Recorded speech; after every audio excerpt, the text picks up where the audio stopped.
Deux autres aspects qu'il faut intégrer, c'est le logement intermédiaire. Le logement intermédiaire, c'est extrêmement important. Il faut faire du logement social. 70% des Réunionnais sont éligibles à un LLTS. C'est principalement la demande en matière de logement aidé. Mais il faut faire du logement intermédiaire. Pourquoi? Parce que moi, je les reçois. J'ai aujourd'hui des jeunes couples qui ne gagnent pas beaucoup. Ils gagnent 2 SMIC et demi. Mais eux, ils ne sont pas éligibles au logement social, mais ils ne peuvent pas aller non plus dans le logement privé parce que c'est beaucoup trop cher. Donc il faut faire du logement intermédiaire.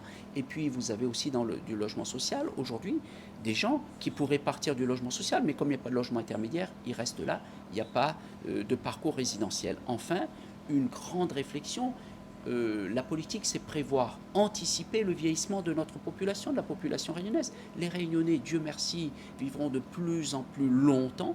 Ça veut dire quoi? Ça veut dire on favorise le maintien à domicile, c'est ce qu'on dit, c'est ce que dit notamment le conseil départemental, mais il faut aussi aujourd'hui intervenir sur les logements pour que demain, dans son logement, il puisse accueillir un lit médicalisé, qu'on remplace la baignoire par une douche. Donc c'est tout cela qu'il faut intégrer dans notre réflexion et il faut agir vite parce que, j'ai dit dans les conséquences, il y a aussi les conséquences économiques. La filière du bâtiment et des travaux publics, c'est très important, mais demain, ce qui se passe, c'est que si ça ne repart pas le logement, qui est un élément important dans le BTP, c'est que les grosses entreprises, elles vont maigrir, mais les petites entreprises, elles vont disparaître et avec elles disparaîtront des compétences, notamment dans le second œuvre. Donc voilà ce qu'on a dit ce matin.